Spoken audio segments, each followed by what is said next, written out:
Yes.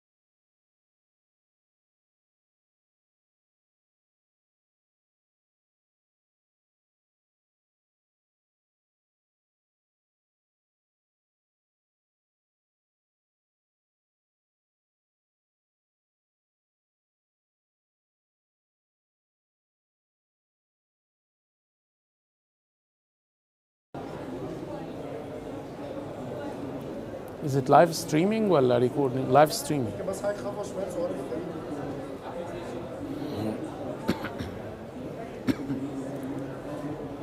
Can you please introduce? لايف.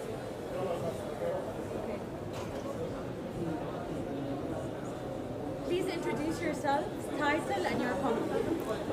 My name is Ahmed Shalaby, and I am the president and CEO of Tatweer Misr for real estate development.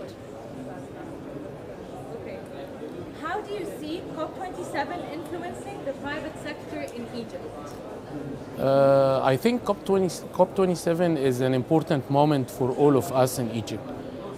It's changing the whole landscape and the whole ecosystem of sustainability. Not just the private sector, the government and the private sector together are now working together. And I see that for the last few months, we have been in cooperation with the government for the preparation of COP27, especially with the Ministry of Planning and Economic Development. We have done several meetings. So I think COP27 made the government take the extra steps needed to make the sustainability fact in our life and in our community. And the private sector response, I think, was great. I see it here in COP27. Most of the real estate companies are existing here. Most of the private sector, Egyptian private sector, is already here. And we are all working together, working with the government, with the international organizations to address our problems and try to see the way forward. So it's an important historical moment in the transformation into sustainable communities and sustainable developments. So you're saying that you're moving forward with sustainability. How is your company dealing with the responsibilities and commitments that come with being sustainable? That's really a good question. As a company, Tatweer Misr is adapting the sustainability measures since its inception in 2014. I love the slogan of COP27, Together for Implementation. So we transformed our strategy into implementation over the last 8 years. We were committed to sustainability, and since our beginning, we tried our best to put the sustainability from the early stages of master planning, design, and architecture to the stages of implementation. So we have adopted all the sustainability measures in our master plan, our architecture designs, infrastructure, moving forward to smart solutions, water efficiency solutions, energy efficiency solutions, mobility solutions. So we have a package of different solutions that are applied into our developments and made us on the way to achieve our goal of developing sustainable, smart, and happy communities. Through this, we are making sure that we're gonna reduce our energy consumption and water consumption by 50% in our developments, and we're gonna reduce our facility bills by 30%. This is huge commitments moving forward, and still we have a lot to do with the carbon emissions, and maybe I'm gonna talk about that later in another question. So how is the ecosystem of the private sector responsible for advancing the advancing the climate agenda, and what are the improvements do you wish to see to empower the private sector? I think the private sector is in need of two things. First, awareness. Second, working together. So I think as a private sector, we need to be more aware of the different and new technologies, new solutions, new financing mechanisms, especially green financing. I think personally I'm here to learn more about green financing, how to get access to green financing, how to apply for green financing. The second, I think we need to work together with international organizations like the UN Global Compact and other organizations like EBRD to try to get to know more about the tools and mechanisms and try to move our efforts into the channels of international developments. This is something we miss sometimes in the private sector. We need to work through the real channels, the international channels, and we need to follow the international agenda and international criteria so that we are working toward the same goal of reducing the carbon emissions and maybe the zero carbon emissions by 2050.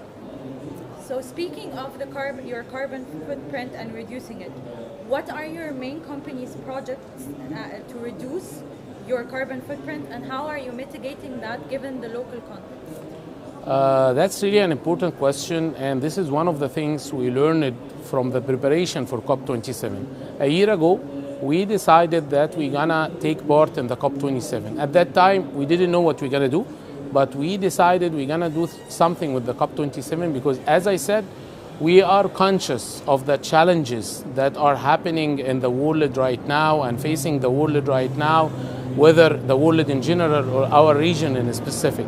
And we started 7-8 years ago to adopt sustainability measures.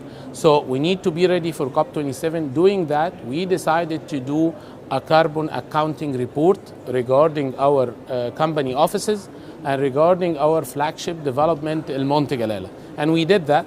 We calculated the carbon emissions, scope 1 and scope 2, for our offices, all our offices in the country, and for El Monte Galala for both construction zone and livable zone. And the most important part, not just the calculation, that we prepared a GHG report with a plan to reduce the carbon emissions using the scientific based targets to reduce the carbon emissions by 42% for the year 2031 and achieving the goal of zero emission for the year 2050. And here I need to clarify one thing. From my point of view, I don't think that reaching zero emissions by year 2050 is something easy. But I think we mean even by 2050, if we still have emissions, we will have carbon certificates from our initiatives that we are doing to replace these emissions. So we will make a balance between the negative and positive so that we reach the zero level. So this report is setting the plan forward for us, and we applying the required actions starting 2022, and because we used it for the calculation of 2021. So starting this year, we are reducing our carbon footprint by 4.2% in our offices, and we are reducing it in our sites by 4.2%. And we are learning through the COP27 and through the networking here how to achieve that. This is one important thing we learned from here, how to achieve carbon footprint reduction, how to get green financing, and I think it was a very great opportunity for us. I wanted to ask you one very important question. Yes. Why did Tatweer Misr join the UN Global Compact? That's actually the most important part of the journey. We did a lot of things over the last few years, 7-8 years, but we did it from our perspective as architects, urban planners, developers. Now we need to transform that into international standards. And UN Global Compact is the right partner. We did it like that. Once we were introduced to the UN Global Compact, we learned it. We knew it's the right partner. And I think this is going to be a long-term strategic partnership. It is not just for the COP27. We need the UN Global Compact to lead us through the way of achieving our goals of developing smart, sustainable, happy communities. We need to learn from the UN Global Compact who are the other partners that we need to partner with. What are the ways for green economy? I think we're going to learn a lot through the process. And by joining the UN Global Compact, we were able to join the initiative of sustainable communities. We signed that initiative with the UN Global Compact. We were introduced to other initiatives like Egypt Chapter Zero, and we joined them too as founding members.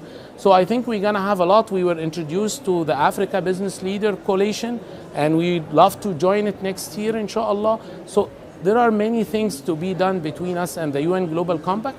So I think we finally found the right partner in our journey towards developing sustainable, smart, and happy communities. I would like to thank you very much for your time and your efforts. My pleasure. And My pleasure. thank you again. Thank you. My pleasure.